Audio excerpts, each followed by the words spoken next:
Motorcycle racing. This is the magnet which year after year draws countless thousands of spectators to circuits all over the world. And this is Solitude, scene of the German Grand Prix, one of the classic events counting towards the World Championships. Here you will find the big-time international riders. Men like Rhodesian Gary Hocking, MV Works team rider, after barely 2 seasons of European racing on private entries. New Zealander John Hempelman on an MZ 2-stroke. Japan's Kunimitsu Takahashi on one of the fabulous Honda 4s.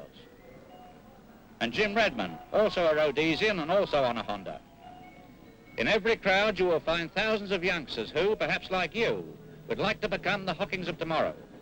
But apart from expensive machinery, what have riders like Hocking and Ubiali got that you haven't?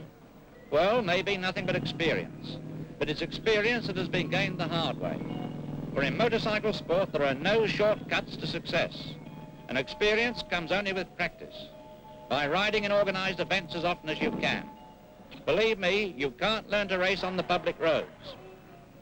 What sort of events? Well, join a club and have a go at trials for a start.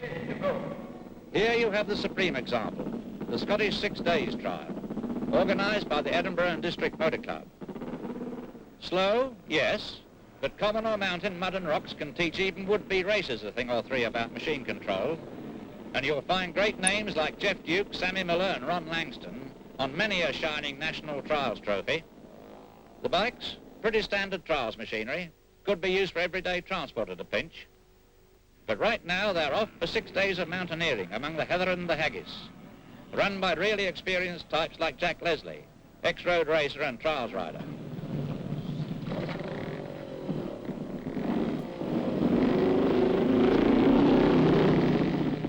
Trials are run in sections, and this one, Glen Ogle, is pretty easy, provided you've a vernier gauge throttle wrist and a well-balanced personality. Triumph teams to Artie Ratcliffe, a master of throttle control on the difficult section. And here's Artie's teammate, Roy Peplow, an ex-sign rider who won the Scottish in '59. How's that for bottom-end talk? Ladies too, Jill Savage from Farnborough, Hampshire. Oh, hard luck, Jill. A few more rumba lessons needed there, I feel. It's not quite so simple as the worksmen make it look.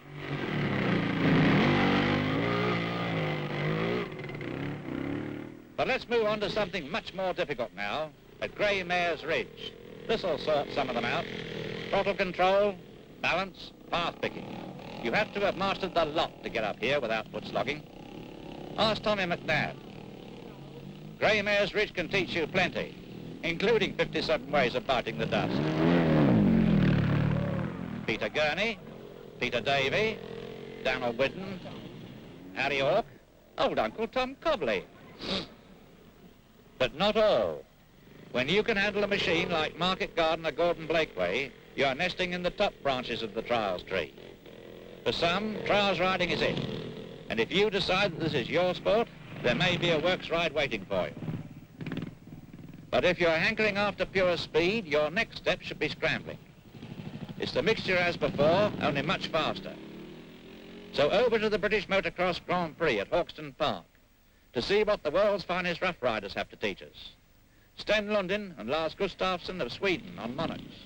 Don Rickman and his Matisse, whose engine started life as a standard Triumph Tiger 100. And BSA pilot Remy Julien from France. 25 stars from 7 European countries, ready to do battle for World Championship points on a course parched for lack of rain and played out through overuse. Here they come to line up, engines running in front of the elastic starting tape. Lightning reflexes mean everything in clutch starts like this.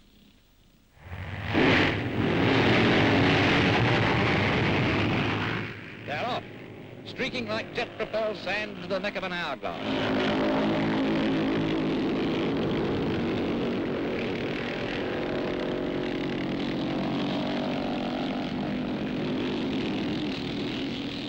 Too late to study form now, chaps.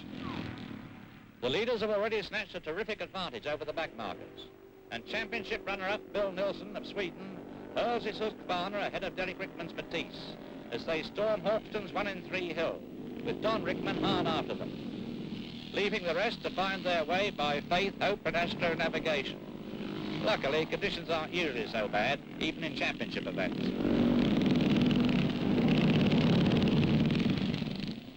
But here's an unscheduled hazard for John Burton and Rolf Tiblett, St. John ambulance men, moving unlucky Derek Rickman, who's broken a leg. But even in races as rugged as this, accidents are rare. Compared with road racing, of course, speeds are relatively slow. It only feels like riding a pneumatic drill through the sound barrier. Much safer to master the gentle arts of infighting, cog-swapping, fast cornering and braking on ball-bearing surfaces, where 999 times out of 1,000, the worst you'll suffer is a few bruises and a deflated ego.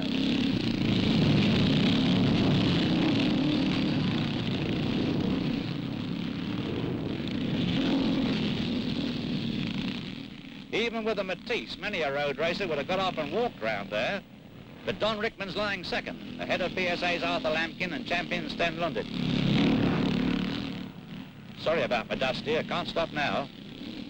And Gunnar Johansson of Sweden leads Belgians Roger van der Becken through the sandpits, fighting to catch Lundin. Now, battling Bill Nilsson has built up nearly a minute's lead, and that is what's basically an engine destined for a Swedish Army scrap heap.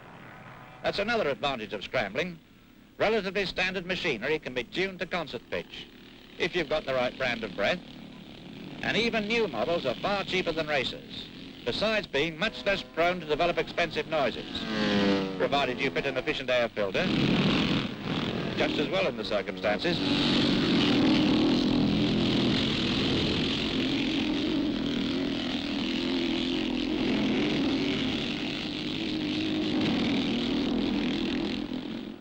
Whoops-a-daisy.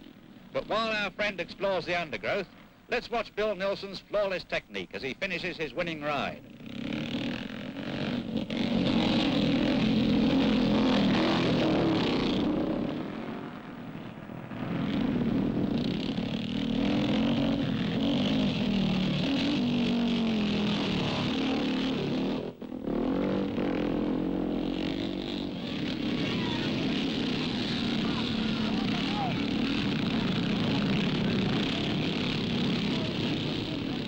How's that for mastery of man over machine?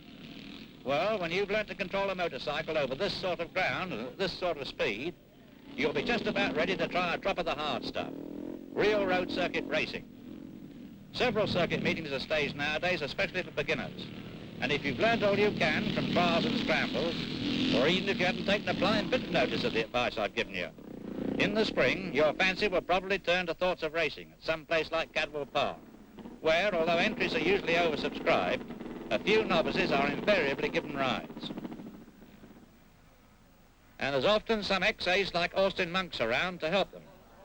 One thing you won't have learnt elsewhere is the run and bump start technique. Fuel on, select bottom gear, back against compression, wait for it.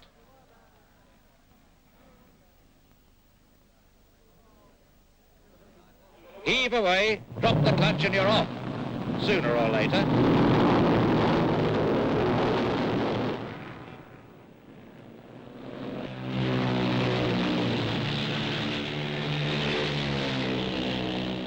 Cadwell is an ideal course for learning the rudiments of real road racing, with its wide variety of hills and bends where expert use of brakes and gearbox can save seconds a lap, and with a longish straight where you can really get down to it. What's more, it's narrow enough and has sufficient solid scenery around it to demand a first-class passing technique and hairline navigation, unlike some of the aerodrome circuits, where you can blithely point the front wheel in the general direction of next week, with plenty of hay to mow before you're brought up short if you run out of road.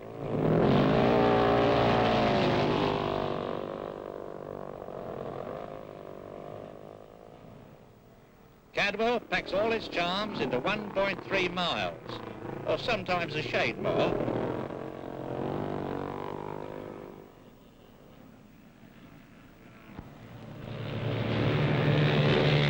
Right, now you've made your racing debut, and naturally you'd have won but for all those chaps under the counter-works machinery. So now let's see what else is needed to become a really top-notch privateer. And who better to show us than Bob McIntyre and his sponsor Joe Potts of Bells Hill, Glasgow. Joe's the backroom boy and business brain, but there's no daylight between Mac's ears either, particularly when it comes to tuning racing motorcycles. and his advice is preparation. One season's hardly over before Bob's preparing for the next, aided by ace mechanic Pim Fleming. That means hours of precise, patient, painstaking work, almost drudgery at times, but with racing engines, cleanliness is next to lustiness, and precision in preparation can mean the difference between success and failure. Few riders enjoy Bob's first-class facilities like that Heenan and Froud test brake, but fewer still could use them or have earned them as Mac has since his debut as a clubman in 1951. And he has all the inborn engineering ability so typical of the Scots. With the aid of the test brake, he reckons to be able to tune his AJS and Norton engines to suit any circuit you like to mention. All winter and much of the summer too, you'll find him hard at it, squeezing every ounce of latent power out of his singles, checking and rechecking their performance.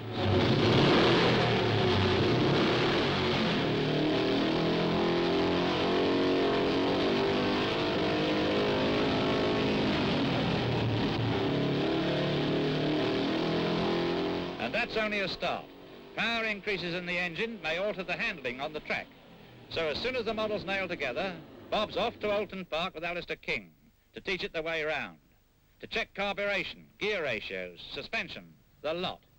It needs all the qualities of a test pilot able to diagnose the slightest fault in mid-flight, but with no ejector seat if things go wrong. Fasten your safety belts and we'll follow him round the course.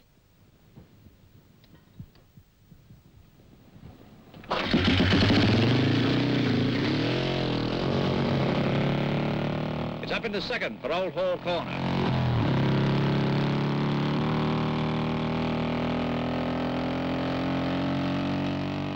Into third down the avenue. And back down to second for Cascade.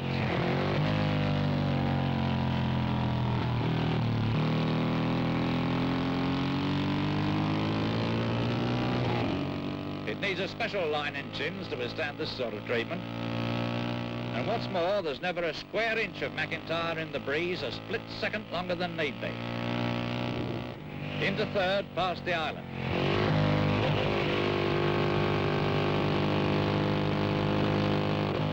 Then right down to first for that other petrol company's bend.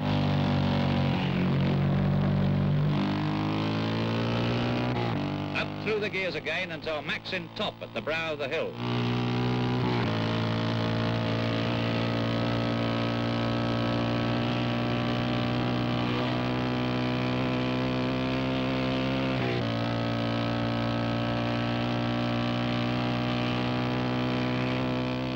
Down to third for Nickelbrook.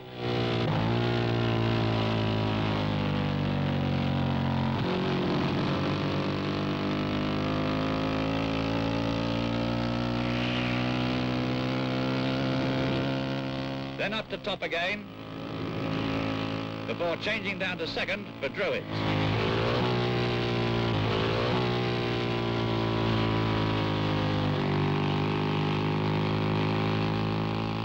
Up to third, just before the footbridge, and then it's time to start changing down to first for Lodge Corner.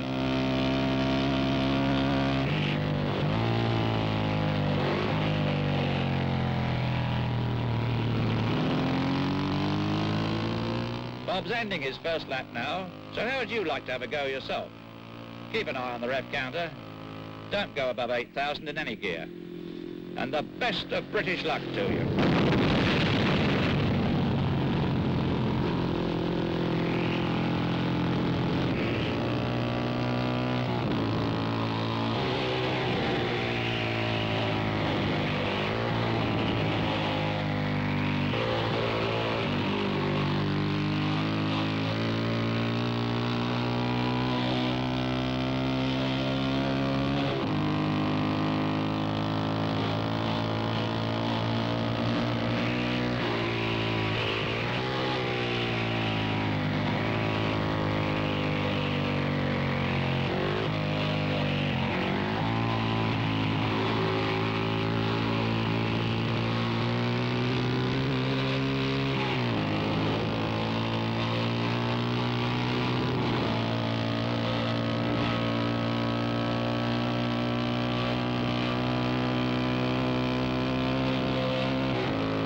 Not at all bad for your first time round.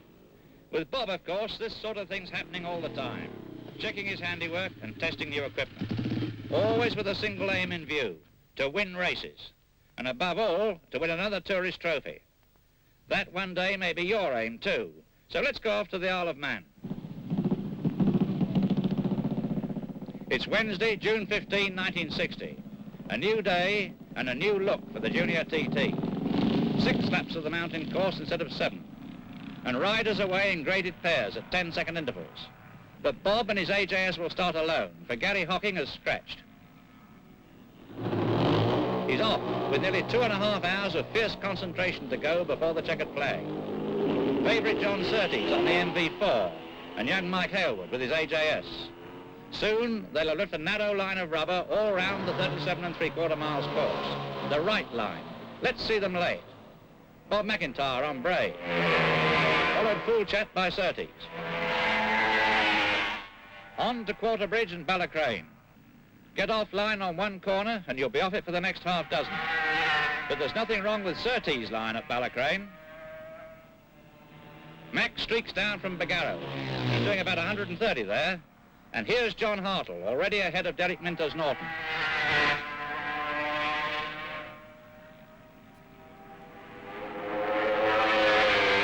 At Ballaugh, Surtees is leading on the road. So Max AJ still can't hold that MV4. And behind them, Hartle leads Minter and Bob Brown. Once past Ramsey, you're marching up that great high hill, 1,400 feet in 5 miles. Then over the mountain and 8 miles further on, here's Surtees marching down again from Cates. Sweeping through Craignabar for the second time.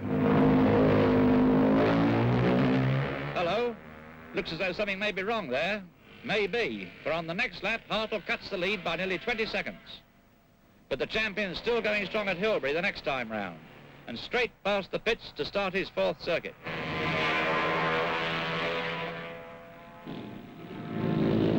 Yes, Surtees still leads, but he's slowing. Cadwell's star, George Catlin, comes in to refuel. And McIntyre also refuels, having decided against a non-stop run.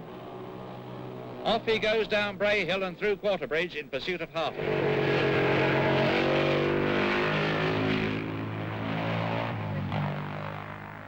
And at Braddon, Hartle's already made up another second or so on Surtees. Now watch the lines through Ramsey. John Hartle and Bob McIntyre.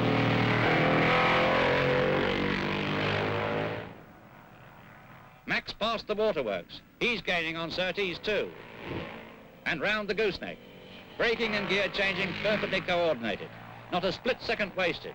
That's the perfection of unending practice.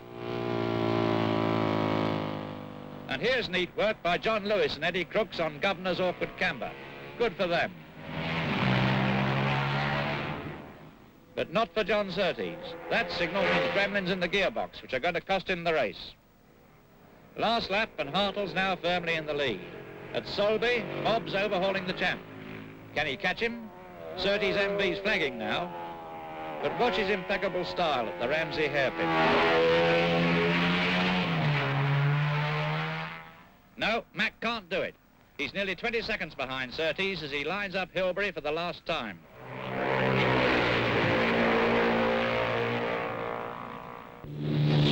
The checkered flag's ready. And ironically, Hartle scores his first Grand Prix win on the 4 within a few weeks of resigning from the MV team. So although all the midnight oil burnt in Bell's Hill didn't bring Mac victory, to finish 3rd, the first all-British combination of man and machine, after 226 miles of the toughest testing yet devised, should be enough to satisfy most people. Except you, of course. Nothing will satisfy Sir but a works ride and a Continental Classic. Very well, back to where we came in. Germany, Solitude, the Grand Prix, Takahashi, Hocking, Hempelmann, all with works mounts which they'd never raced here before. Last-minute checks completed, the tension mounts. 30 seconds to go, team managers and mechanics leave the starting grid. The flag's up.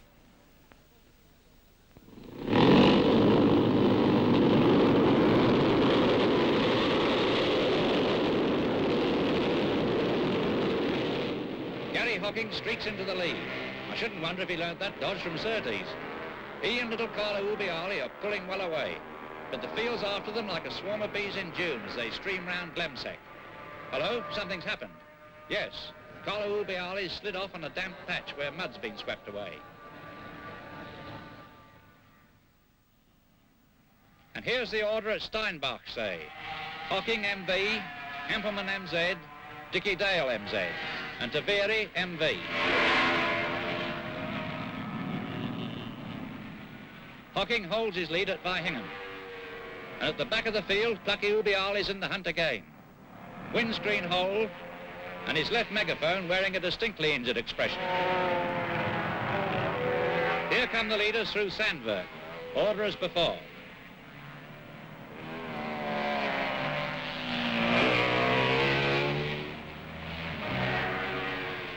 And here's Carlo, third from last in 22nd spot. He's really got to get on with the knitting after that furler.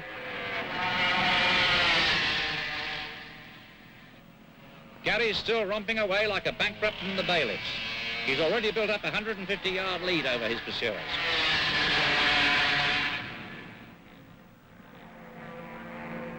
Three-quarters of the way through lap 2, it's still Hocking in the lead, followed by Hempelmann, Taveri and Dale, having a terrific scrap for second place. And Ubiali's already snatched back another 8 places to slip into 14th position. The race roars on.